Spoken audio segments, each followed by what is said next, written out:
హల్లెలూయా. దేవునికి స్తోత్రం. మహిమ ఘనత ప్రభావము దేవాదేవునికి చెల్లును గాక. ఆమేన్. ప్రభునందు ప్రియమైనటువంటి వారులారా, దేవుని యొక్క మహోన్నతమైనటువంటి కృపను బట్టి,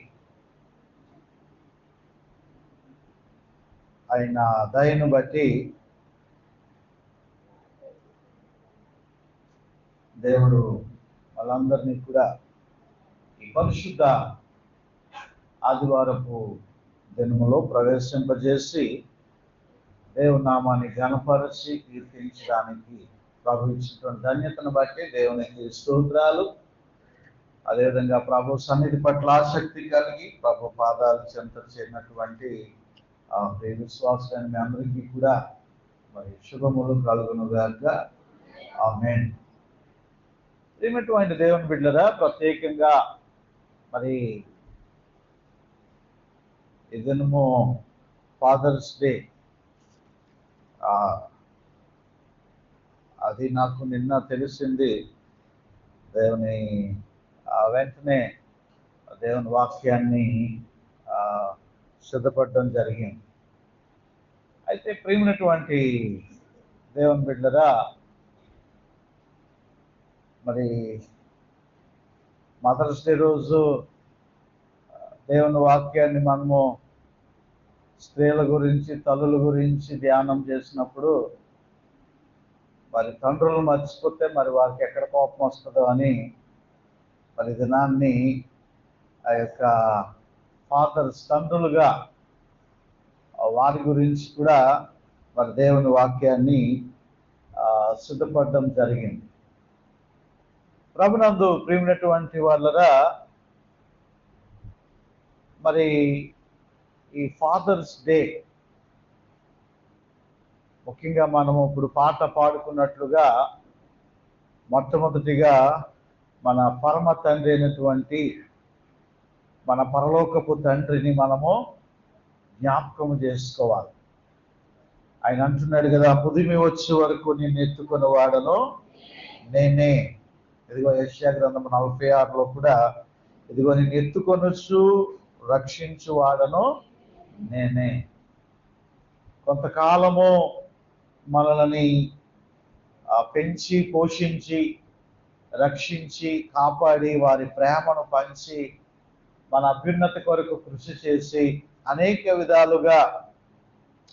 విధాలుగా మన కొరకు ప్రయాసపడినటువంటి ఈ లోకపు తండ్రులు అనబడుతున్నటువంటి వారు మరి వయస్సు రీత్యా లోకానుసారంగా మనకి దూరస్తులు అవుతారు.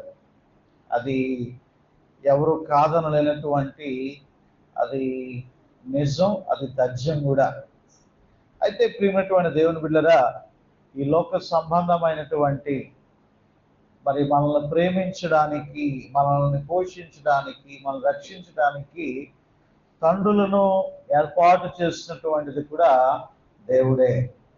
కాబట్టి నువ్వు ఏ తండ్రికి బిడ్డగా ఉండాలో, ఏ తండ్రి కడుపున అనగా ఏ తండ్రి పెంపకంలో నీవు పెరగాలో, ఎక్కడ నీవు ఉండాలో అనేటువంటిది అదంతా కూడా పరమ తండ్రి యొక్క నిర్ణయమే. కాబట్టి ఈ లోకంలో మనకిచ్చినటువంటి తండ్రులను బట్టి మనము దేవునికి స్తోత్రాలు చెల్లించాలి. సంఘంలో చాలామంది తండ్రులను కోల్పోయినటువంటి సహోదరులను నేను ఎరుగుదును. అయితే ప్రియమైనటువంటి దేవుని బిడ్డలారా, మరి వారు మంచి ప్రవర్తన కలిగి, వారు మంచి నడవడిక నడిచి, మంచి సాక్ష్యము పొంది, దేవుని యందలి భయభక్తులు కలిగి, మరి దేవుని మీద విశ్వాసముతో వారు పరుగును వారు కనముట్టించారు. ఈ దినాల్లో వారి అడుగుజాడల్లో వారి పిల్లలు నడుస్తూ ఉంటున్నప్పుడు నిజంగా అది ఎంత సంతోషకరమైనటువంటి విషయము. మాదిరి అనేటువంటిది తండ్రులు పిల్లలకు నేర్పించి వారు ఈ లోకాన్ని విడిచినప్పటికీ కూడా ఆ మార్గంలో పిల్లలు నడుస్తున్నారంటే నిజంగా అది దేవుని నామానికి ఎంతో మహిమ. హల్లెలూయా. ప్రియమైనటువంటి దేవుని బిడ్డలారా, దేవుడు దయచేసినటువంటి ఒక వరమే తండ్రి అనేటువంటిది మనము జ్ఞాపకం చేసుకోవాలి. అయితే ప్రియమైనటువంటి దేవుని బిడ్డలారా, ఈ తండ్రుల గురించి మనము జ్ఞాపకం చేసుకున్నట్లయితే ఈ ఫాదర్ అనేటువంటి ఒక మాట, ఫాదర్ ఫాదర్ స్పెల్లింగ్ ఏంటి? FATHER. దేవునికి స్తోత్రం. మీ అందరికి ఇంగ్లీష్ బాగా వచ్చు. చక్కగా ఫాదర్ అనేటువంటి ఆ మాటకి నిర్వచనాలు ఏంటంటే, మొట్టమొదటిగా మనం చూసినట్లయితే F అంటే ఫెయిత్ఫుల్, అంటే విశ్వాసము గలవాడు. F అంటే ఫెయిత్ఫుల్. ఫాదర్ ఒక విశ్వాసము కలిగినటువంటి వాడుగా ఉంటే ఆ కుటుంబాన్ని కూడా విశ్వాసము కలిగినటువంటి కుటుంబముగా, దేవుని యందు నమ్మిక ఉంచినటువంటి కుటుంబముగా ఆ కుటుంబాన్ని నడిపించుకుంటాడు. రెండవదిగా అవైలబుల్, అంటే అందుబాటులో ఉండేటువంటి వ్యక్తిగా ఉండాలి ఫాదర్ అనేటువంటి వాడు. దగ్గరగా పిల్లల యొక్క కష్ట సుఖాలను, వారి సుఖ దుఃఖాలను, వారిలో ఉన్నటువంటి అలజడిని కూడా షేర్ చేసుకోవడానికి వీలుగా, వారు సహకారులుగా తండ్రి ఎప్పుడు కూడా పిల్లలకి అందుబాటులో ఉండాలి. లేకపోతే తండ్రులు ఉంటే పిల్లలు ఎక్కడో ఉండడం, పిల్లలు ఎక్కడో ఉంటే తండ్రులు ఎక్కడో ఉండడం, వారు మాట్లాడుకోవడానికి వీలు లేకుండా ఉండడము, లేకపోతే వారు పడుకున్న తర్వాత ఎప్పుడో వాళ్ళు రావడము, ఇలాగూ కాకుండా ప్రియమైనటువంటి దేవుని బిడ్డలారా, పిల్లలకి ధైర్యం ఇచ్చేటువంటి వాడు మొదటిగా తండ్రే. కాబట్టి ఆ తండ్రి ఎప్పుడు కూడా అవైలబుల్ గా ఉండాలి. మూడవదిగా FA, తర్వాత T కదా. T అంటే టీచర్.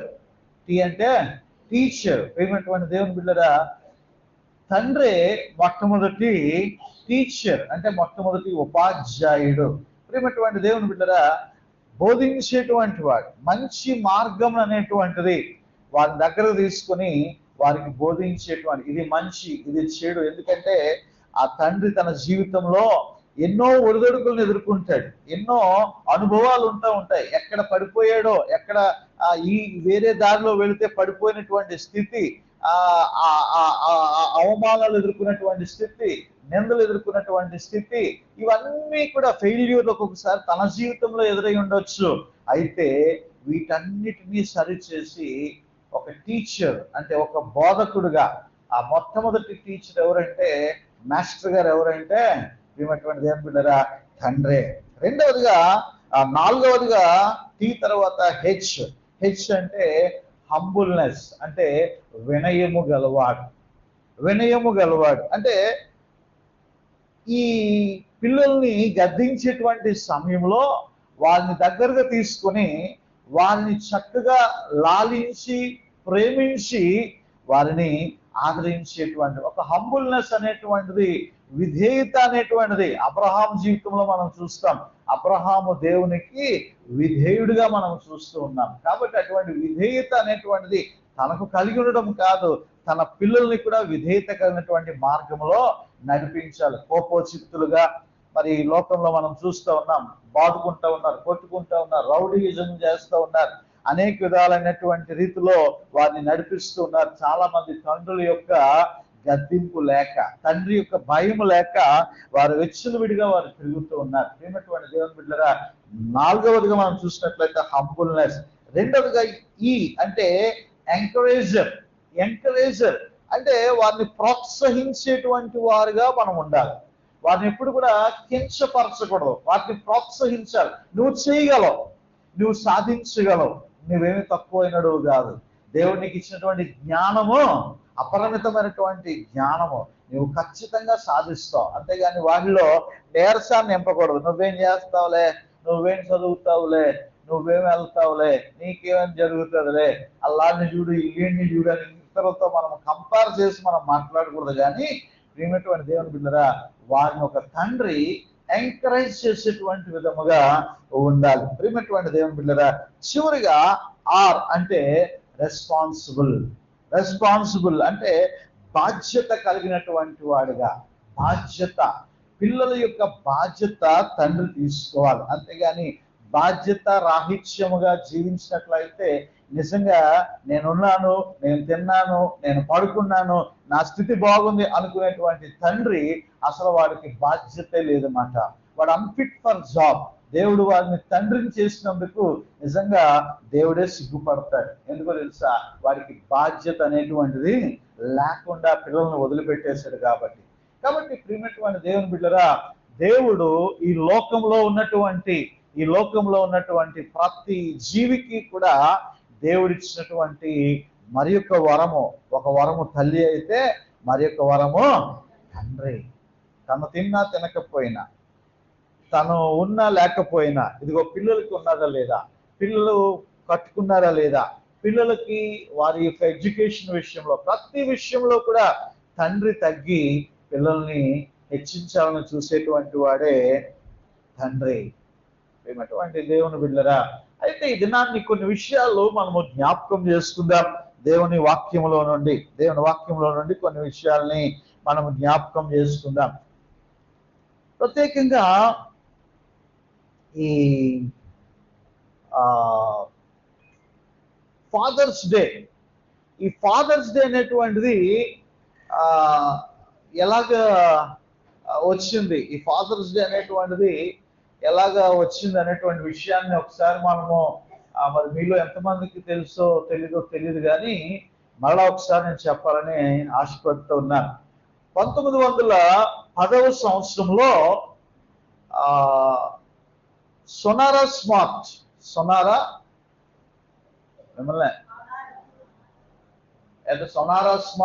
ఏం పేరట? అసలు ఫాదర్స్ డేకి మూలకర్త. దయచేసి కిందకు వచ్చేయండి. మ్యాక్సిమం పైన క్లియర్ అయిపోయిందా? రైట్. కిందన ఖాళీగా ఉంది, కిందన నిండిపోతే అప్పుడు మేడ మీదకి వెళ్ళండి. కిందన ఖాళీగా ఉంది కదా బాల్కనీలో. ప్రియమైనటువంటి దేవుని బిడ్డరా, ఈ సొనారా స్మార్ట్ అనేటువంటి ఈ యొక్క స్త్రీ, ఈమె ఈ సహోదరి చేసినటువంటి ప్రోద్బలమే ఫాదర్స్ డే అనేటువంటిది ఏర్పడడానికి కారణమైంది. ఈ 1910వ సంవత్సరం జూన్ 3వ ఆదివారం, అందుకే జూన్ నెల 3వ ఆదివారంలో ఈ ఫాదర్స్ డే జరుపుకుంటూ ఉంటారు. మే నెల 2వ ఆదివారమా 1వ ఆదివారమా మదర్స్ డే, 2వ ఆదివారం మదర్స్ డే జరుపుకుంటారు. ప్రియమైనటువంటి దేవుని బిడ్డరా, ఇక్కడ మనం గమనించినట్లయితే సొనారా స్మార్ట్ అనేటువంటి ఈమె ఒక తల్లిదండ్రులకి 6వ సంతానం. తండ్రి విలియం స్మార్ట్, తండ్రి పేరు కొద్దిగా ఉత్సాహంగా ఉందాం. ఏమంటే తండ్రి ఎవరు? William smart. ఈ విలియం స్మార్ట్ సైనికుడిగా పనిచేస్తున్నాడు. సైనికుడిగా పనిచేస్తున్నప్పుడు యుద్ధానికి వెళ్ళి ఉన్నాడు. ఈ సొనారా స్మార్ట్ అప్పటికి తన తల్లి ప్రెగ్నెన్సీగా ఉంది, కడుపులో ఉంది మాట. అయితే ఇతను యుద్ధానికి వెళ్ళి ఉన్నాడు. దగ్గర విలియం స్మార్ట్ తన తండ్రి డాడీ దగ్గర లేడు. లేకపోతే అయితే ఈ తల్లి ప్రసవ వేదన పడుతూ ఈ యొక్క 6వ బిడ్డగా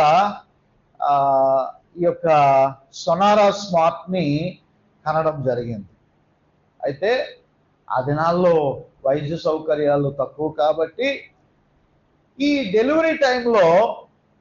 ప్రెగ్నెన్సీ డెలివరీ టైంలో ఆమె మరణించడం జరిగింది. అప్పుడు మరణించిన తర్వాత వెంటనే యుద్ధంలో నుండి తన తండ్రి, ఏం పేరు? అబ్బో, మీరు స్మార్ట్ గానే ఉన్నారు. ప్రియమైనటువంటి దేవుని బిడ్డరా, విలియం స్మార్ట్ మరి వెంటనే వచ్చేసాడంట. వచ్చేసిన తర్వాత ఇక తన తల్లి చనిపోయింది. ఎవరి తల్లి చనిపోయింది? సొనారా స్మార్ట్. ఏమంటే చిన్న పిల్ల, పసికందు రోజుల బిడ్డ, ఆ బిడ్డని కన్న తల్లిలాగా ఆదరించి ప్రేమించి, కేవలం ఆ బిడ్డను మట్టుకే కాదు, మొత్తం ఎంతమంది సంతానం అన్నాను? 6 సంతానాన్ని కూడా ఒక తల్లిలాగా దగ్గరుండి వారిని ఎంతో ప్రేమగా లాలించి వారికి ప్రతి అవసరం కూడా తీర్చాడంట. ఎవరు తీర్చారు? తన తండ్రి విలియం స్మార్ట్. అయితే చాలా మంది సలహాలు ఇచ్చారంట. వేరే పెళ్లి చేసుకోవచ్చు కదా, ఇంకో వివాహం చేసుకోవచ్చు కదా, పిల్లలకి తల్లిగా ఉంటుంది కదా, ఉంటాడు కాబట్టి నువ్వు ఇంకో మ్యారేజ్ చేసుకోవచ్చు కదా అని చెప్పి చాలా మంది సలహాలు ఇచ్చినప్పటికీ కూడా ఏ విధమైనటువంటి పెళ్లి కూడా చేసుకోలేదు. పెళ్లి చేసుకున్న జీవిత కాలం అంతయు ఈ 6 పిల్లలకి కూడా ఒక తల్లి ప్రేమను అందించినటువంటి ఒక తండ్రిగా ఆమె ఇక మొదలు పెట్టిందంట. ప్రతి సంవత్సరము జూన్ నెల 3వ ఆదివారము తండ్రుల యొక్క దినోత్సవాన్ని జరుపుకోవాలి. తండ్రులకి మనము గౌరవముగా వారి ప్రేమను మనము జ్ఞాపకం చేసుకోవాలని చెప్పి పెట్టినప్పుడు అది అలాగ పాకి పాకి పాకి ఈ సంస్కృతి బాగుంది అని చెప్పి గ్రహించి 1966లో ఇదిగో అమెరికా ప్రెసిడెంట్ లిండన్ జాన్సన్ ఇది అధికారికంగా ప్రకటించాడు అన్నమాట. దాన్ని జీవో చేసేసాడు. ఇదిగో ఖచ్చితంగా దీన్ని అందరూ కూడా పాటించాలి, ఇందులో మంచిదే ఉంది కాబట్టి, మంచి విషయమే ఉంది కాబట్టి ఏమైనటువంటి దేవుని బిడ్డలారా దానిని అధికారంగా ప్రకటించడం జరిగింది. ఈ రీతిగా ఈ యొక్క ఫాదర్స్ డే అనేటువంటిది ప్రారంభించడం జరిగింది. ఆ ప్రారంభించిన నాటి నుండి కూడా మరి ఫాదర్స్ డే, తండ్రి దినోత్సవాన్ని, తండ్రుల యొక్క ప్రేమను ఒకసారి గుర్తు చేసుకోవడానికి, నిజమే ఈ దినాన్ని ఫాదర్స్ డే ఉంది కాబట్టి ఒకసారి మన తండ్రులను, మన తండ్రి చేసినటువంటి చూపించినటువంటి ఆ ప్రేమను మనము మననం చేసుకుంటూ ఉన్నాం. దేవునికి స్తోత్రం. దేవుడు మనకి ఇచ్చినటువంటి తండ్రులను బట్టి, ఇదిగో మా నాన్నగారిని బట్టి, ఇదిగో మీకు ఇచ్చినటువంటి తండ్రులను బట్టి, ఇదిగో దేవుడు మనకి ఇచ్చినటువంటి ఆ వరాన్ని బట్టి దేవాదేవునికి స్తోత్రం కలుగును గాక. హల్లెలూయా. ప్రియమైనటువంటి దేవుని బిడ్డలారా, సర్వసాధారణంగా ముగ్గురు తండ్రులని మనం చెప్పుకుంటాం. ముగ్గురు తండ్రులలో మొట్టమొదటి తండ్రి హెవెన్లీ ఫాదర్. మొట్టమొదటి తండ్రి ఎవరు? Heavenly father. హెవెన్లీ ఫాదర్ అంటే పరలోకపు తండ్రి. ఈయన శాశ్వతమైనటువంటి తండ్రి. ఎవరు మనల్ని విడిచిపెట్టినా ఈ లోకంలో ఉన్నటువంటి తండ్రులు, ఆ తండ్రుల గురించి చెప్తుంటే కొంతమంది కూతుర్లు బిక్కమొక్కలు వేసుకొని చూస్తూ ఉన్నారు. ప్రియమైనటువంటి దేవుని బిడ్డరా, ఈ లోకంలో ఉన్నటువంటి తండ్రులు విడిచిపెట్టినప్పటికీ కూడా ప్రియమైనటువంటి దేవుని బిడ్డరా, మొట్టమొదటి తండ్రి హెవెన్లీ ఫాదర్. ఏమంటే పరలోకపు తండ్రి నిన్ను నన్ను విడిచిపెట్టాడు. కొంతమంది తండ్రులు బాధ్యతారాహిత్యంగా ప్రవర్తించిన ఈ తండ్రి బాధ్యతను ఎరిగి తన పిల్లల్ని తల్లిలాగా ఆయన ఆదరించేటువంటి దేవుడు. హల్లెలూయా. అదే విధముగా రెండవ తండ్రి ఎవరు అంటే ఎర్త్లీ ఫాదర్. అంటే ఎర్త్లీ ఫాదర్ అంటే భూ సంబంధమైనటువంటి తండ్రి. అంటే మీ యొక్క శారీరకమైనటువంటి తండ్రి, మీ యొక్క క్షేమము కొరకు, మీ యొక్క అభ్యున్నతి కొరకు ప్రయాసపడి, పెద్దలు అంటుంటారు కదా, రెక్కలు ముక్కలు చేసుకుని కడుపు కట్టుకొని అంటూ ఉంటారు కదా, అట్లాగా ఈ లోక సంబంధమైనటువంటి శారీరకపు తండ్రి మీ జీవితంలో ఆయన ఈ భూ సంబంధమైనటువంటి ఎర్త్లీ ఫాదర్ గా, శారీరకపు ఫాదర్ గా వారు ఉంటూ ఉన్నారు. మూడవ తండ్రి స్పిరిచువల్ ఫాదర్. మూడవ తండ్రి ఎవరు? స్పిరిచువల్ ఫాదర్, ఆత్మీయమైనటువంటి తండ్రి. నీవు పాపము యొక్క కళంకము నీకు అంటుకొనకుండా, నీవు లోకాశల్లో పడిపోయి నీవు భ్రష్టుడు అయిపోకుండా, దేవుని వాక్యము ద్వారా నిత్యము నిన్ను హెచ్చరిస్తూ, నిన్ను బోధిస్తూ, నీకు సరైనటువంటి మార్గంలో పెట్టడానికి అహర్నిశలు ప్రయాసపడేటువంటి మూడవ తండ్రి ఎవరో తెలుసా? స్పిరిచువల్ తండ్రి. ఎవరు? ఆత్మీయ తండ్రి. ఈ ముగ్గురు తండ్రులు కూడా నీ జీవితాన్ని ఇదిగో ఆశీర్వాదకరముగా, దీవెనకరముగా ఉండడానికి ప్రయాసపడేటువంటి తండ్రులు వీరు. అయితే ప్రియమైనటువంటి దేవుని బిడ్డలారా, ఈ యొక్క తండ్రుల గురించి మనము ధ్యానం చేస్తూ ఉంటున్నాం. అయితే పరిశుద్ధ గ్రంథంలో ఒక గొప్ప తండ్రి మనకి కనబడుతూ ఉన్నాడు. ఆ తండ్రినే మనం అందరం కూడా ఏమని పిలుస్తామంటే విశ్వాసులకు తండ్రి అని పిలుస్తాం. ఎవరండి ఆయన? విశ్వాసులకు తండ్రి ఎవరు? అబ్రహాం. హల్లెలూయా. విశ్వాసులకు తండ్రి అబ్రహాం అనేటువంటి విషయాన్ని మనం గమనించాలి. అబ్రహాము మంచి తండ్రి. అబ్రహాము ఒక మంచి తండ్రి. దేవుని యందలి భయభక్తులు కలిగినటువంటి జీవితాన్ని వారసత్వముగా ఇచ్చినటువంటి తండ్రి అబ్రహాం. తన కుమారుడైనటువంటి ఎవరు? చెప్పలు కబుక్కుని ఎవరు? అబ్రహాం కుమారుడు ఇస్సాకు. ఎలాగుండాలంటే పాదరసంలా ఉండాలన్నమాట. ఏమండి ప్రియమైనటువంటి దేవుని బిడ్డలారా, అబ్రహాం యొక్క కుమారుడు ఎవరు? ఇస్సాకు. ప్రియమైనటువంటి దేవుని బిడ్డలారా, అయితే ఈ అబ్రహాము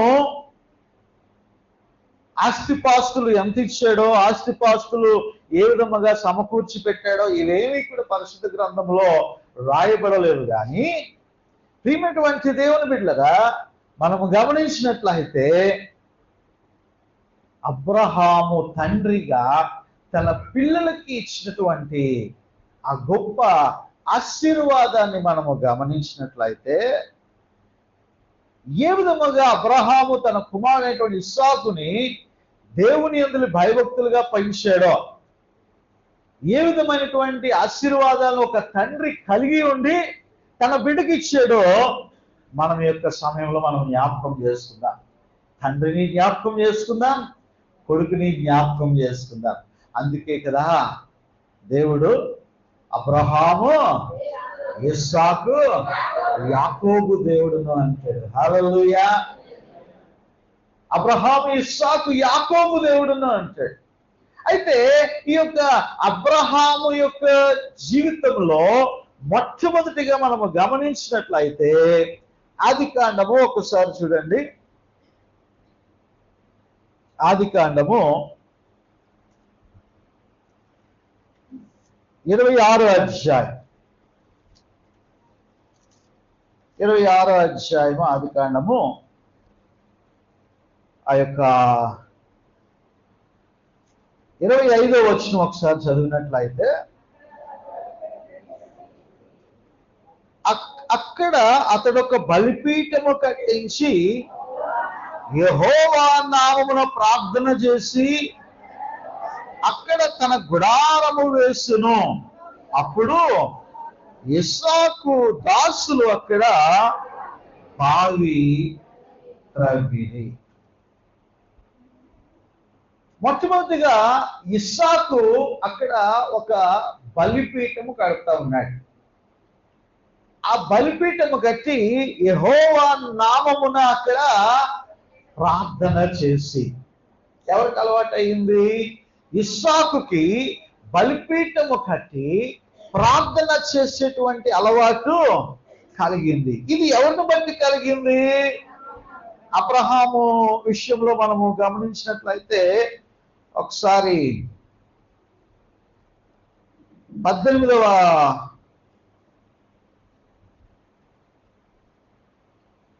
అధ్యాయంలో చూడండి ఒకసారి.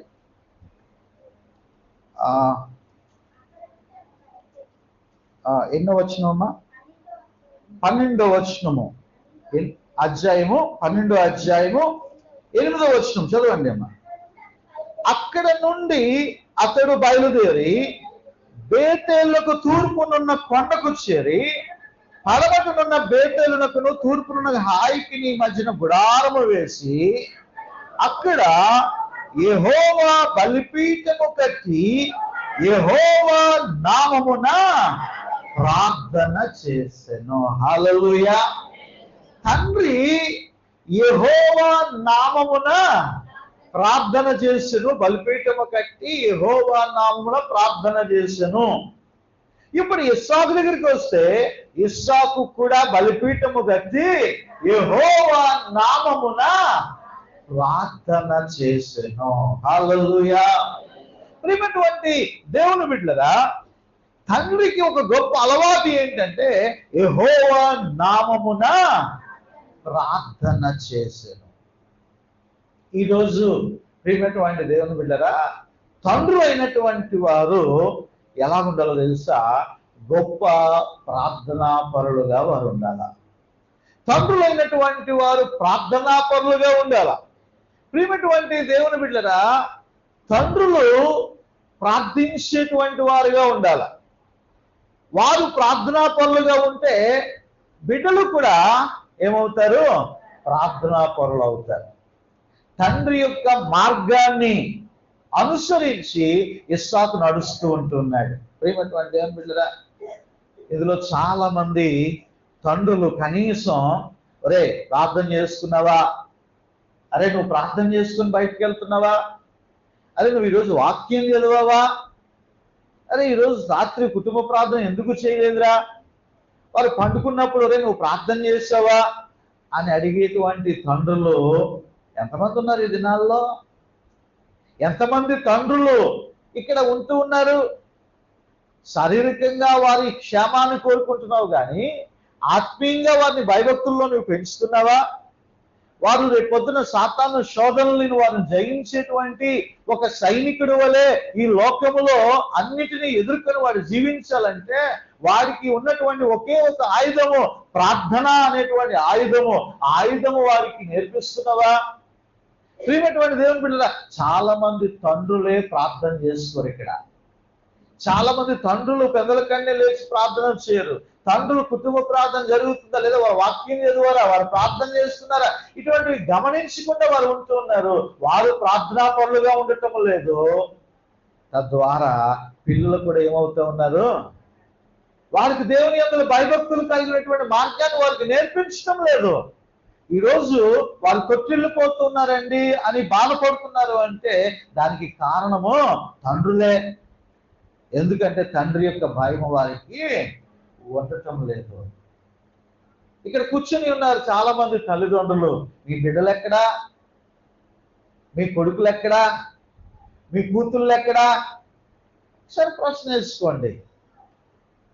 తండ్రులుగా ఒక మంచి ప్రార్థనాపరుడు అయి ఉంటున్నప్పుడు, ఒక మంచి విశ్వాసిగా నీవు జీవిస్తున్నప్పుడు, ఇదిగో నీ బిడ్డలు కూడా ఏం చేస్తారట? అదే మార్గాన్ని వారు అనుసరిస్తారు. అబ్రహాము పెందల కన్నే లేచి ప్రార్థన చేసేటువంటి అనుభవం ఉంది. బలిపీఠము కట్టి యెహోవా నామమున ప్రార్థన చేసేటువంటి అనుభవం ఉంది. ఇదిగో ఇస్సాకు కూడా బలిపీఠము కట్టి యెహోవా నామమున ప్రార్థన చేసేటువంటి అనుభవము ఉంది. చాలా మంది అంటూ ఉంటారు, అబ్బా వీడికి అంతా తండ్రి పోలికేనండి, వీడికి అంతా కూడా ఏ పోలిక? తండ్రి పోలికే. తండ్రి తాలూకా జీన్స్ ఈ యొక్క కొడుకులో ఉన్నాయండి, తండ్రిలాగేనండి. ఏమటువంటి దేవుని బిడ్డరా, అదే భక్తి, అదే విశ్వాసము, ఆ తండ్రి పోలిక ఇస్సాకుకు వచ్చింది. ఈరోజు తండ్రిగా నీకున్నటువంటి నీ యొక్క విశ్వాస జీవితం యొక్క పోలిక నీ బిడ్డలకు వచ్చిందా? నువ్వు ఆలోచన చేస్తున్నావా? నీవు ఎంత సంపాదించినా, ఎంత పెట్టినా, వారికి ఏ క్షేమాన్ని చూసినా అదేమీ కూడా, అది రెండవ విషయం, అదంతా కూడా సెకండరీ అండి. యెహోవా యందు భయభక్తులు కలిగి ఆయన త్రోవలు యందు నడుచు వారందరూ ధన్యులు. 128 దావీదు కీర్తన మీరు ఒకసారి ఇంటికెళ్ళి చదివితే అందులో గొప్ప ఆశీర్వాదాలు ఉంటాయి. నీవు ధన్యుడు, నీకు మేలు కలుగును, నీ లోబిట నీ భార్య, నీ పిల్లలు ఒలివ మొక్కలు, ఇవన్నీ గొప్ప, నీ కష్టార్జితం నువ్వు అనుభవిస్తావు, ఇవన్నీ గొప్ప ఆశీర్వాదాలు. ఒక తండ్రిగా ఈ 128 అధ్యాయం ఉన్నటువంటి ఆశీర్వాదాలన్నీ నీ బిడ్డకు ఉండాలని నువ్వు ఆశపడవా? ఆశపడతాం కదా. అలాగూ ఆశపడుతుంటున్నప్పుడు వారు భయభక్తులు కలిగి జీవించడం అనేటువంటిది నీవు నేర్పిస్తూ ఉన్నావా? వారిని ఆ రీతిగా పెంచుతున్నావు. అబ్రహాము మంచి తండ్రిగా ఉంటున్నాడు, దేవుని మార్గాలను నేర్పిస్తూ ఉంటున్నాడు. దేవుని మార్గాలను నేర్పిస్తూ ఉంటున్నాడు. ఆ కుమారుడు కూడా ఆ మార్గంలో నడుచుకుంటూ వెళుతూ ఉన్నాడు. యెహోవా నామమున అబ్రహాము ప్రార్థన చేశాడు, యెహోవా నామమున ఇస్సాకు కూడా ప్రార్థన చేశాడు. హల్లెలూయా. రెండవ విషయాన్ని గమనించినట్లయితే 26వ అధ్యాయంలో 26వ అధ్యాయంలో ఆ యొక్క 18వ వచనాన్ని ఒకసారి మనం చదువుకుంటే, అప్పుడు తన తండ్రి అయిన అబ్రహాము దినములలో త్రవ్విన బావులు ఇస్సాకు తిరిగి త్రవ్వించెను. హల్లెలూయా. అలాగే అక్కడ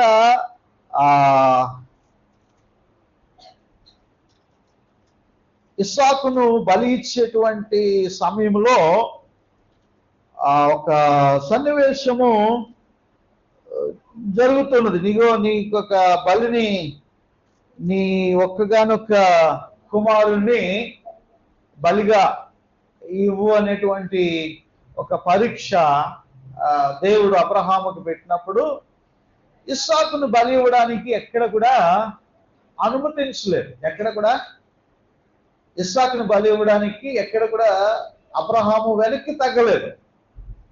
ఎక్కడ కూడా నేను ఇవ్వను, నేను చేయను అనేటువంటి మాట అబ్రహాంలో రాలేదు. ఎందుకంటే దేవుడే కుమారుని ఇచ్చాడు కాబట్టి ఆ కుమారుని యొక్క క్షేమము నాకంటే బాగా నా దేవునికే తెలుసు కాబట్టి ఆయన కుమారుని బలిగా ఇమ్మంటున్నాడని చెప్పేసి ఆ చిన్న పరీక్ష పెట్టినప్పుడు ఆ పరీక్ష కోసము అబ్రహాం ఏం చేస్తున్నాడంటే తన బిడ్డని, అక్కడ చూడండి 22వ అధ్యాయం ఒకసారి, వారన్నీ పట్టుకొని దహన బలికి కట్టెలు ఇవన్నీ తీసుకొని వెళ్ళినప్పుడు 7వ వచనం ఒకసారి చదివితే, ఆదికాండము 22వ అధ్యాయము 7వ వచనము, ఇస్సాకు తన తండ్రి అయిన అబ్రహాముతో నా తండ్రి అని పిలిచాను. అందుకు అతడు ఏమి నా కుమారుడా అనెను. అప్పుడు అతడు నిప్పును కట్టెలను ఉన్నవి గాని దహన బలికి గొర్రె పిల్ల ఏది అని అడగగా అబ్రహాము నా కుమారుడా, దేవుడే దహన బలికి గొర్రె పిల్లను చూచుకొనెను. విన్నటువంటి దేవుని బిడ్డరా, దేవుడు అబ్రహాము కుమారుడు అయినటువంటి ఇస్సాకుని బలిగా ఇమ్మన్నప్పుడు అబ్రహాము విధేయత చూపించాడు. ఎక్కడ కూడా మారు మాట్లాడలే. ఇదేంటి ప్రభా, ఒక్కడే కొడుకు కదా, ఎట్లాగా మీరు బలిమ్మంటారు, ఇదేంటి దేవా, ఇది అన్యాయం కదా, ఇదేంటి దేవా, ఇది ఇలా చేస్తావేంటి ప్రభా అని ఎక్కడ కూడా మాట్లాడలేదు. చందు గారు ఎక్కడ కూడా అబ్రహాం మాట్లాడలేదు. ఎక్కడ అంతా కూడా దేవుడు ఇచ్చాడు, ఇది దేవుని సొత్తు, దేవుడు కోరుకుంటున్నాడు అని చెప్పేసి బలి ఇవ్వడానికి ఏ మాత్రం కూడా వెనకడుగు వేయలేదు. ప్రియమైనటువంటి దేవుని కదా, ఎంత గొప్ప విధేయత అంటే ఇటువంటి సిచ్యువేషన్ ఎవరికి రాదు. ఏమండి, మనము తక్కువ అంటాం, నేను కన్న కొడుకు అండి అంటాం కదా, నా కొడుకుని బలి ఇవ్వడం ఏంటి అంటాం కదా. కానీ అబ్రహాము ఎంతవరకు వెళ్ళిపోయాడంటే అటువంటి సిచ్యువేషన్ ఈ భూప్రపంచం మీద ఎవరికి కూడా రాదు. అంత పీక్ స్టేజ్కి వెళ్ళిపోయినప్పటికీ కూడా అబ్రహాము విధేయత విషయంలో రాజీ పడలేదు. దేవుడు ఇమ్మన్నాడు, నేను ఇచ్చేస్తాను అంతే. ఏమండి, అయితే వీరిద్దరు కూడా బయలుదేరి ఒక పని వాళ్ళు పట్టుకొని బయలుదేరారు. తర్వాత బలికి అవసరమైనటువంటి కట్టెలు, కర్రలు, నిప్పు ఈ కత్తి ఇవన్నీ కూడా పట్టుకుని వెళ్ళారు. ప్రేమైనటువంటి దేవుని బిడ్డరా, అబ్రహాముకి మాత్రమే తెలుసు, ఇదిగో బలిగా ఇవ్వబోతున్నటువంటి వాడు నా యొక్క కుమారుడే అనేటువంటి సంగతి తెలుసు. అయితే తీసుకుని వెళ్ళి ఆ కట్టెలు పేర్చి తాళ్ళు కట్టి ఆ బలిపీఠం మీద ఇక ఇవన్నీ కూడా సిద్ధపరుస్తున్నప్పుడు ఇస్సాకు ఒక ప్రశ్న వేశాడు, నా తండ్రి అంటున్నాడు, డాడీ అంటాడు వాడు. ఏమి నా కుమారుడా, కట్టెలున్నాయి, నిప్పు ఉంది, అన్నీ ఉన్నాయి బలి ఇవ్వడానికి, మరి ఇక బలిపశువు ఏది? దేవుడే చూసుకుంటాడు అన్నాడు. అయితే అదే సమయంలో ప్రియమైనటువంటి దేవుని బిడ్డరా, ఆ చేతులకి కట్లు కడుతున్నప్పుడు ఆ ఇస్సాకుని, మా నాయన నువ్వు పడుకో బలిపీఠం మీద అన్నప్పుడు ఇస్సాకేమో నిండు యవనస్తుడు కదా. ఇస్సాకు యవనస్తుడు, మంచి యవన ప్రాయంలో ఉన్నటువంటి ఇస్సాకు, వృద్ధుడైనటువంటి అబ్రహాం. నన్ను చంపుతావా? ఏమంటారు? నన్ను చంపుతావా, నీకెంత ధైర్యం అని చెప్పి ఆ ముసలైపోయినటువంటి అబ్రహాం ఒక తోపు చూసాడు అనుకోండి, ఏమవుతాడు? ఆ కొండ నుంచి కింద పడిపోతాడు కదా. ఈ దినాల్లో ఒక మాట అంటేనే పట్టడం లేదు పిల్లలు కదా. నా కొడుకే కదా, నా కూతురే కదా అని చెప్పి ఏదైనా ఒక మాట అంటున్నావు అనుకో, నోరు పాడేసుకుంటున్నావు, ఏం మాట్లాడుతున్నావు నువ్వు, నీకేం తెలుసు అని. పిల్లలు, వాళ్ళకి పిల్లల మీద ఉన్నటువంటి హక్కుతో, ఆ ప్రేమతో వాళ్ళు తిట్టినా, వారు గద్దించినా వాళ్ళలో ప్రేమ మట్టుకు చచ్చిపోదు, వారి యొక్క యోగక్షేమమే కోరుకుంటారు తప్ప. ఈ దినాల్లో ఒక మాట అంటూ ఉంటే మరి తండ్రిని ఎంత చులకనగా ఎన్ని మాటలు మాట్లాడుతున్నారు ప్రేమైనటువంటి దేవుని బిడ్డరా. ఇక తండ్రి ఏమైనా చెయ్యెత్తాడు అనుకోండి, ఇంకా అది బేవర్సమే. అక్కడ ఆడు చెయ్యెత్తే చేయపట్టుకుని అలా ఈసేస్తా ఉన్నారు ఈ రోజుల్లో కదా. తండ్రులు కూడా కొట్టి చంపేటువంటి వారు. మొన్న మధ్యన విన్నాను, అన్నదమ్ముల ఆస్తగాదాల్లో తండ్రిని చంపేశాడంట ఒక కొడుకు వెళ్ళి నిర్దాక్షిణ్యంగా. ఎంత భయంకరమండి ప్రేమైనటువంటి దేవుని బిడ్డరా. తండ్రులు ఒక మాట అంటూ ఉంటే పడటం లేదు, తండ్రుల మీద తిరుగుబాటు చేస్తూ ఉన్నాడు. ప్రేమైనటువంటి దేవుని బిడ్డరా, అలాగు తిరుగుబాటు చేసినటువంటి దావీదు కుమారుడైనటువంటి అబ్షాలోమును మనము జ్ఞాపకం చేసుకోవాలి. అబ్షాలోము తండ్రి మీద తిరుగుబాటు చేశాడు, తండ్రినే చంపాలనుకున్నాడు, తండ్రిని చంపాలని బయలుదేరుతూ ఉన్నాడు. దేవుడు చూస్తూ ఊరుకోలేదు. తనకి పొడవైనటువంటి అందమైనటువంటి జుట్టు, ఆ హెయిర్ వెళుతూ గాడిద మీద సవారీ చేసుకుంటూ వెళ్తా ఉంటే ఇదేమైపోయిందట, మస్తకి వృక్షానికి చిక్కుబడిపోయి ఆకాశానికి భూమికి మధ్యన వేలాడుతూ ఉంటే చాలా భయంకరంగా హీనంగా అతనిని, అప్పటికి చచ్చిపోయాడు కానీ అప్పటికి అతని యొక్క భయంకరంగా చంపినట్లుగా మనం చూస్తూ ఉన్నాం. తండ్రి మీద నువ్వు తిరుగుబాటు చేయడం నీకు ఆశీర్వాదకరము కాదు. తండ్రి మీద చేతులు ఎత్తావు అంటే అది భయంకరమైనటువంటి శాపానికి కారణమవుతుంది. తండ్రిని నీవు ద్వేషించావంటే, తండ్రినే కాదు తల్లినైనా కూడా నువ్వు ద్వేషించావంటే లోయ కాకులు చేంజ్ చేస్తాయట, నీ కళ్ళు పీకేస్తాయంట. నా మాటలు కలుసుమా? దేవుని మాటలు. అయితే ఇక్కడ ఇస్సాకు దగ్గరికి వస్తే, ఇస్సాకు తండ్రి పరమ తండ్రి అయినటువంటి దేవుని మాటకు విధేయుడై బలి ఇవ్వడానికి కూడా వెనుకాడకుండా వెళ్తా ఉంటే, ఇక్కడ శారీరక కుమారుడైనటువంటి ఇస్సాకు కూడా విధేయత కలిగి ఏ మాత్రము కూడా మాట్లాడకుండా ఆ బలిపీఠం ఎక్కడానికి సిద్ధపడ్డాడు. హల్లెలూయా. ఈరోజు తండ్రులకు విధేయత ఉందా? తండ్రుల కన్నా పిల్లలకు విధేయత ఉందా? దేవుని వాక్యం అన్నా కొంతమంది తండ్రులు తాగుబోతులుగా ఉంటారు. కొంతమంది తండ్రులు పేకాట్రాయిలుగా ఉంటారు. కొంతమంది తండ్రులు కైలీలు సిగరెట్లు తాగుతారు. ఒక తండ్రి ఫెయిల్యూర్ అయినప్పుడు తన కుమారుడికి ఏ విధముగా గద్దించగలడు? గద్దించాలని చూసినా ఆ కుమారుడు మాట వినడు. ముందు నీ బుద్ధి మార్చుకో అంటే, ముందు నీ ప్రవర్తన మార్చుకో. ఏమైనటువంటి దేవుని బిడ్డరా, అబ్రహాము విధేయత కలిగినటువంటి తండ్రి, అబ్రహాము కుమారుడు ఇస్సాకు కూడా విధేయత కలిగినటువంటి కుమారుడు. మూడో విషయాన్ని జ్ఞాపకం చేస్తున్నాను చూడండి ఒకసారి. ఆదికాండము 26వ అధ్యాయం. ఆదికాండం 26వ అధ్యాయం. ఈరోజు ఫాదర్స్ డే కాబట్టి ఒక కొడుకు చదువుతాడు. ఎవడో ఏ కొడుకు చదువుతాడో నాకు తెలియదు కానీ 26వ అధ్యాయము 18వ వచనం. 26:18. అబ్బో, జాకబ్ గారి కొడుకు చదువుతూ ఉన్నాడు.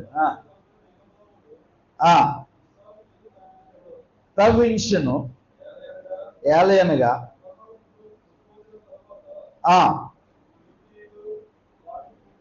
వాటిని పూడ్చివేసిరి.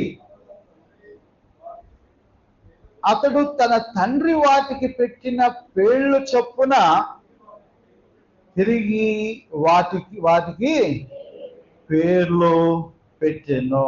హల్లెలూయా. 24 చదవండి ఒకసారి.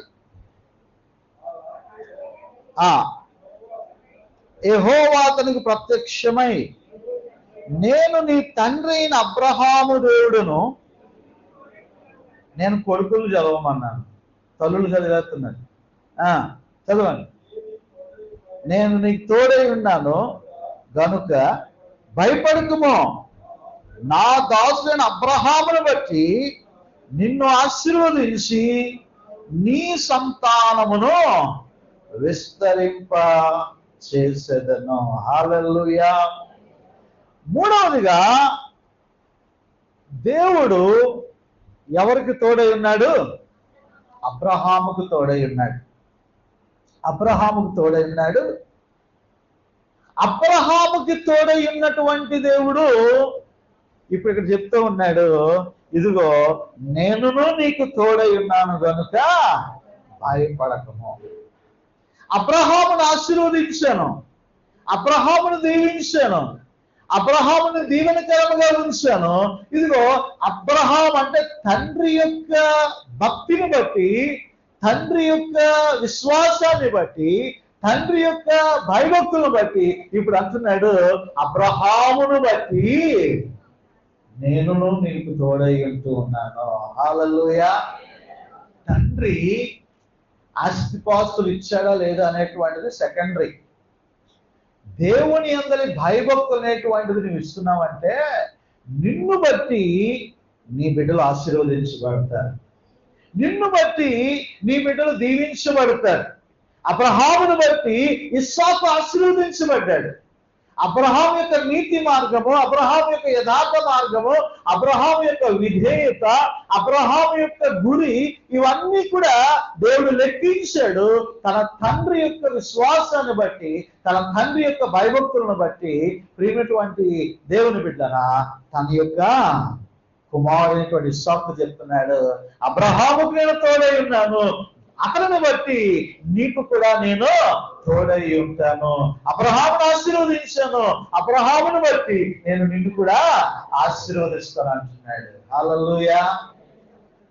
దేవుని యొక్క తోడు, దేవుని యొక్క సహాయం పొందుకున్నటువంటి అబ్రహాము ఇదిగో అదే కంటిన్యూ అవుతుంది మాట. అదే మళ్ళా కంటిన్యూ అవుతుంది. ఎవరు కంటిన్యూ అవుతుంది? ఇస్సాకు కాదు. ఈరోజు తండ్రి తల్లి ఆ భక్తిని, ఆ విశ్వాసాన్ని ఏం చేయాలంటే పిల్లలు మళ్ళా కంటిన్యూ చేయాలి. హల్లెలూయా. 4వదిగా నేను జ్ఞాపకం చేసుకున్నాను చూడండి. ఇందాక చదివి మళ్ళా వెనక్కి వెళ్ళిపోయాం కదా. 26వ అధ్యాయము 18వ వచనం.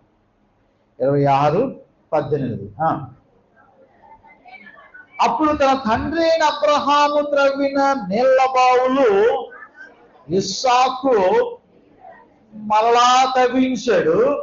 ఏలయనగా అబ్రహాము మృతి పొందిన తరువాత, మీరు కొడుకులకు అవకాశం ఇవ్వట్లేదు, కొడుకులందరూ పైన ఉన్నారు. చదవండి ఒకసారి. ఈ మూల చాలా మంది కొడుకులు ఉన్నారు. ఇటు నుంచి స్వరం రావట్లేదు. నా రైట్ సైడ్, నా రైటా లెఫ్టా? రైటే. కొడుకులు చదవండి.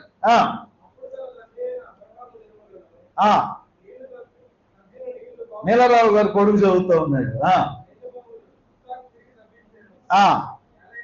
ఏలయనగా అబ్రహాము మృతి పొందిన తర్వాత ఫిలిష్తీయులు వాటిని పూడ్చివేసిరి. అప్పుడు తన తండ్రి వాటికి పెట్టిన పేర్లు చొప్పున తిరిగి వాటికి పేర్లు పెట్టబడెను. హల్లెలూయా. అబ్రహాము కష్టజీవి. అబ్రహాము అంతసేపు ప్రార్థన వాక్యం అంట, కానీ దాంతో పాటు ఏముండాలా? కష్టపడాలా. కష్టపడేటువంటి వారిని ఇష్టపడేటువంటి దేవుడు. అబ్రహాము నీళ్ళ బావులను తవ్వించాడు. నీళ్ళ బావులను తవ్వించి అక్కడ ఆహారాన్ని పండించాడు, సేద్యపరిచాడు. తన పనివారికి, తన పశువులకి, అందరికీ కూడా నీరు అనేటువంటి దాన్ని అందరికీ కూడా పంచడానికి తన శ్రాయశక్తుల బావులను త్రవ్వాడు. కష్టపడేటువంటి తత్వం ఎవరిది అంటే అబ్రహాముది. ఇప్పుడు మనం ఇక్కడ చూస్తున్నాము, అబ్రహాము త్రవ్వించినటువంటి బావులు మరలా ఇస్సాకు త్రవ్విస్తూ ఉన్నాడు. తండ్రిని కష్టపడేటువంటి మనస్తత్వం అయితే కుమారుడు కూడా ఏ మనస్తత్వం అయి ఉండాలా? కష్టపడేటువంటి మనస్తత్వం అయి ఉండాలా. సర్టన్ ఏజ్ నీకు వచ్చిందంటే, ఒక వయస్సు నీకు వచ్చిందంటే నువ్వేం చేయాలంటే, నీ కాళ్ళ మీద నువ్వు నిలవబడటం అంటే నీ కష్టార్జితము నువ్వు పెంపొందించుకోవడం కోసం, నీ భవిష్యత్తు కొరకు కష్టపడినంతవంటి కాలం అంతా కూడా తండ్రి కష్టపడ్డాడు, ప్రయాసపడ్డాడు, చెమటోడ్చాడు, శ్రమించాడు. ఇప్పుడు నువ్వు కూడా ఏం చేయాలా? శ్రమించాలి, కష్టపడాలి. ఒక కుమారుడుగా కష్టపడాలి, శ్రమించాలి. నీ స్థాయిశక్తుల దేవుడు నీకు ఇచ్చినటువంటి జ్ఞానానికి పదులు పెట్టి నీవు కష్టపడి నీ సంపాదన నీవు సంపాదించుకోవడానికి ప్రయత్నం చేయాలి. ఈ దినాల్లో చాలా మంది తండ్రులు సంఘంలో ఉన్నారు. వారు ఎంతో ప్రయాసపడ్డారు, శ్రమించారు, కష్టించారు. వారి బిడ్డలు ఈ స్టేజ్ లో ఉండడానికి కారణం వారి యొక్క తండ్రి యొక్క ప్రయాసే. అయితే వారి బిడ్డలు కూడా అదే విధముగా ఏం చేయాలా? కష్టపడాలా. ఈరోజు కుటుంబాలకు ప్రధాన ఆధారముగా బిడ్డలు ఉంటున్నారంటే అది ఎంత దేవునికి మహిమ. ఆ బిడ్డలు కూడా కష్టపడేటువంటి స్థితిలోనికి వారు వెళుతూ ఉన్నారంటే ఎంత దేవునికి మహిమ. మన మధ్యన ఎప్పుడో జాషువా నాకు మెసేజ్ పెట్టాడు. ఏదో వయసు ఏంటో ప్రమోషన్, నీకు అసిస్టెంట్ వైస్ ప్రెసిడెంట్. మరి ఒక ప్రమోషన్ వచ్చిందని పెట్టినప్పుడు నిజంగా నేను ఎంత సంతోషించాను. ప్రియమైనటువంటి దేవుని బిడ్డరా, ఆ బిడ్డ కూడా కుటుంబం కొరకు ఎంతో ప్రయాసపడుతూ ఉన్నారు. ఈ రీతిగా ఒక ఏజ్ వచ్చిన తర్వాత నువ్వేం చేయాలా? కష్టపడడానికి ప్రయత్నం చేయాలి. ఇంకా నాన్న తెస్తాడు, ఇంకా అమ్మ తెస్తాడు, ఇంకా వండి పెడతారు, ఇంకా ఇంట్లోనే కూర్చుందాం, ఇంట్లోనే పడుకుందాం, ఎలాగో గడిచిపోతుంది అని కాదు. పెద్దలు శాంతి అన్నారు. ఏమన్నారు? ఉద్యోగం పురుష లక్షణం అంట. ఏమంటే పని చేయడం అనేటువంటిది మగాడి లక్షణం. కష్టపడాలా, శ్రమ పడాలా. నువ్వు ఏ వింగ్ లో ఉంటే ఆ వింగ్ లో నీవు కష్టపడాలి, శ్రమించినటువంటి దేవుని బిడ్డరా. అబ్రహాముకి కష్టపడేటువంటి తత్వం ఉంది. అలాగే ఇస్సాకు కూడా మళ్ళా బావులు తవ్విస్తూ ఉన్నాడు. ఇస్సాకు మళ్ళా ఫిలిష్తీయులు పూర్తి చేశారు తన తండ్రి బావులన్నిటి కూడా. మళ్ళీ ఏం చేస్తున్నాడు? తవ్విస్తూ ఉన్నాడు. హల్లెలూయా. అదే విధముగా ఆదికాండము 18వ అధ్యాయము మొదటి నుంచి 5 వచనాల వరకు మనం చూసినట్లయితే, జాకబు గారు చిన్న కొడుకు జరుగుతూ ఉన్నాడు. సింధూర వనంలో అబ్రహాము ఎండవేళ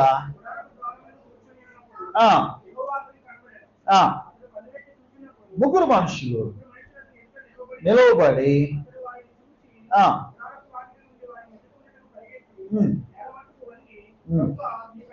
నేల మట్టుకు వంగి, ప్రభువా నీ కటాక్షము నన్నెడల ఇప్పుడు నీ దాసుని. అబ్బా, దేవుని యందలి భయభక్తులు కలిగినటువంటి అబ్రహాం అంటే దేవుడన్నా, దేవుని యొక్క దర్శనం అన్నా, దేవుని సేవకులు అన్నటువంటి అయినా, లేదా ముగ్గురు వస్తున్నప్పుడు నేల మట్టుకు వంగి నమస్కారము చేసి, అంటే ఎంత భయము భక్తి కలిగినటువంటి వాడు అబ్రహాము. అదే విషయాన్ని చూడండి 25వ అధ్యాయము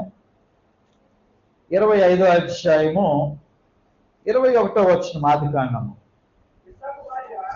ఇస్సాకు భార్య గొడ్రాలు గనుక అతడు ఆమె విషయమై యెహోవాను వేడుకొనెను, యెహోవా అతని ప్రార్థన వినును గనుక అతని భార్య అయినటువంటి రిబకా గర్భవతి ఆయను. హల్లెలూయా. అక్కడ 18వ అధ్యాయంలో నా మాటలు అర్థమవుతున్నాయి కదా. 18వ అధ్యాయంలో అబ్రహాము అక్కడ వచ్చినటువంటి వారికి ఆతిథ్యం ఇచ్చి దేవుని నామములో ప్రార్థన చేస్తున్నాడు. ప్రార్థన చేస్తున్న ప్రతిఫలముగా ఏం జరిగిందండి? శారమ్మ గారు గర్భము ధరించి చక్కని కుమారుని కన్నారు. ఇప్పుడు ఆ కుమారుడు ఏంటంటే ఇస్సాకు తన భార్య నిమిత్తమై, అబ్రహాము తన భార్య నిమిత్తమై అక్కడ ప్రార్థన చేశాడు. ఇక్కడ దేవుని నామములో ఆయన భయభక్తులు కలిగి ప్రార్థన చేస్తూ ఉంటే, ఇదిగో ఈ ప్రార్థన రెబెకా గర్భవతి అవడానికి కారణమైంది. హల్లెలూయా. అక్కడ అబ్రహాము ప్రార్థనా పరుడు, ఇక్కడ ఇస్సాకు కూడా ప్రార్థనా పరుడు. కాబట్టి ప్రియమైనటువంటి తండ్రులారా, మీరు మంచి ప్రార్థనా పరులు అయితే మీ బిడ్డలు కూడా మంచి ప్రార్థనా పరులు అవుతారు. మీరు దేవుని మార్గాలను అనుసరించి నడుచుకుంటే మీ బిడ్డలు కూడా దేవుని మార్గాలను అనుసరించిన వారు అవుతారు. ఇదిగో మీరు దేవునికి విధేయులైతే మీ బిడ్డలు కూడా దేవునికి విధేయులు అవుతారు. ఇదిగో అబ్రహాముకు తోడైనటువంటి దేవుడు, సహకారంలో ఉన్నటువంటి దేవుడు, ఇదిగో మీ బిడ్డలకు కూడా తోడుగా ఉండాలి అంటే నీవు దేవుని యందు విశ్వాసం ఉంచి ఆయన అడుగుజాడలో తండ్రులుగా నడిస్తే మీ అడుగుజాడల్లో బిడ్డలు కూడా నడుస్తారు. కాబట్టి ఇదిగో యోబు ఒక మంచి ఆదర్శప్రాయమైనటువంటి తండ్రిగా మనకు కనబడతాడు. ప్రతి దినము తన బిడ్డల కొరకు అరుణోదయము లేచి ప్రార్థించేటువంటి ఒక గొప్ప ప్రార్థనాపరుడు యోబు. ఈరోజు తండ్రులుగా నీ విశ్వాసము, నీ భయము, నీ భక్తి నీ బిడ్డలకు అది ఆశీర్వాదంగా మారుతుంది. నీ నీతి నీ పిల్లల తరము కూడా ఆశీర్వాదకరముగా ఉంటుంది. నీ యొక్క నడవడిక దీవెనకరముగా, ఆశీర్వాదకరముగా నీ బిడ్డలు ఉండాలంటే మీ ఇంట్లో కేవలం స్త్రీ మాత్రమే భయభక్తురాలు కలిగి ఉండి ఆమె మాత్రమే వాక్యం చదువుకుంటూ ఆమె మాత్రమే ప్రార్థన చేసుకుంటుంటే సరిపోదు. ఇదంతా ఆడవాళ్ళకి సంబంధించిందని ఆడవాళ్ళ మీద చూసుకోవడానికి వీల్లేదు. ముఖ్యంగా ఏమండి, అడవికి రాజు ఎవరట? అడవికి రాజు సింహం, కుటుంబానికి రాజు. ఇది చెప్పట్లేదు చూడండి. ఆడవి ఎవరు? కుటుంబ యజమాని. ఏమండి, కుటుంబ యజమానికి ఇవ్వాల్సినటువంటి ఆ ప్రాధాన్యత కుటుంబ యజమానికి ఇవ్వాల్సిందే. ఏమండి, ఆ కుటుంబానికి అడవికి రాజు సింహం, కుటుంబానికి రాజు సారా. అందుకే అంటారు నా యజమాని అంటారు. లేడీ లైన్స్ పనిచేది ఇక్కడ. ఏమండి, కుటుంబానికి రాజు తండ్రి. ఆ తండ్రి ఇంజిన్ అయితే అన్నీ కూడా భోగిలు అదే త్రోవలో వెళ్ళిపోతా ఉంటాయి స్పీడ్గా. కాబట్టి ప్రియమైనటువంటి దేవుని బిడ్డరా, తండ్రులరా, మీ పిల్లల్ని దేవుని మార్గంలో నడిపిస్తే వారు రాబోయే దినాల్లో గొప్ప ఆశీర్వాదములకు, ఎలాగైతే ఇస్సాకు విత్తనము వేయగా 100 ఫలము పొందాలంట. హల్లెలూయా. అటువంటి ఆశీర్వాద బిడ్డలు పొందుకుంటారు. అటు కృప పరిశుద్ధాత్మ దేవుడు వాక్యం వినిచినటువంటి ప్రియ తండ్రులకు, తల్లులకు, కుటుంబాలకు దేవుడు దయచేయను గాక. ఆమేన్. అందరూ కూడా లేచి నిలబడి చిన్న ప్రార్థన చేసుకుందాం. ఎవరు నన్ను చేయి విడచినా యేసు చేయి విడువడు. ఎవరు నన్ను చేయి విడచినా యేసు చేయి విడువడు. చేయి విడువడు, చేయి విడువడు, చేయి విడువడు, చేయి విడువడు. ఎవరు నన్ను చేయి విడచినా యేసు చేయి విడువడు. ఎవరు నన్ను చేయి విడచినా యేసు చేయి విడువడు. తండ్రి ఆయనే, తండ్రి ఆయనే, తండ్రి ఆయనే, తండ్రి ఆయనే. ప్రేమించును, పాలించును, ప్రేమించును, పాలించును. ఎవరు నన్ను చేయి విడచినా యేసు చేయి విడువడు. ఎవరు నన్ను చేయి విడచినా యేసు చేయి విడువడు. వేదన శ్రమలు ఉన్నప్పుడెల్లా, వేదన శ్రమలు ఉన్నప్పుడెల్లా వేడుకొందునే కాపాడుకో, వేడుకొందునే కాపాడుకో. ఎవరు నన్ను చేయి విడచినా యేసు చేయి విడువడు. ఎవరు నన్ను చేయి విడచినా యేసు చేయి విడువడు. చేయి విడువడు, చేయి విడువడు. తండ్రి చేయి విడువడు, చేయి విడువడు.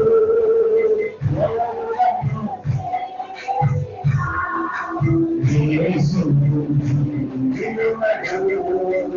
ఎవరు నన్ను చేయి విడచినా యేసు విడువడు.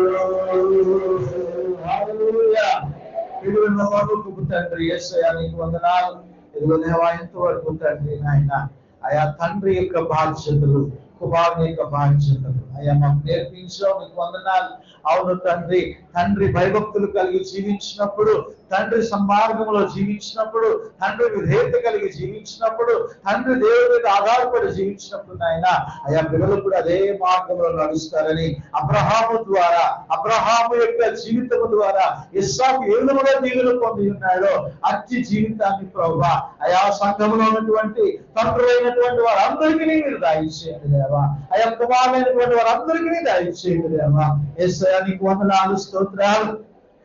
ఇదిగో తండ్రి ప్రభువా అయా తండ్రి శారీరకపు తండ్రి కన్నా మిన్నగా ప్రేమించి ఆదరించి ముదిమి వచ్చి వరకు నేను ఎత్తుకున్న వాడను నేనే, రక్షించువాడు నేనే అని సెలవిస్తున్నటువంటి నీ యొక్క తండ్రి కుమారులుగా, కుమార్తెలుగా మేమందరము తండ్రి కొనసాగుటకు సహాయము దయచేయండి. నీ మార్గములో మమ్మల్ని నడిపించండి తండ్రిగా. మీరు ఒక మంచి టీచర్ గా ఉండి నాయన ప్రభువా మీరే మమ్మల్ని నడిపించి బలపరిచి స్థిరపరచాలని మనం చేసుకుంటూ యేసయ్య పరిశుద్ధమైనటువంటి నామములోనే ఈ ప్రార్థన అడుగుతున్నాము తండ్రి. ఆమేన్.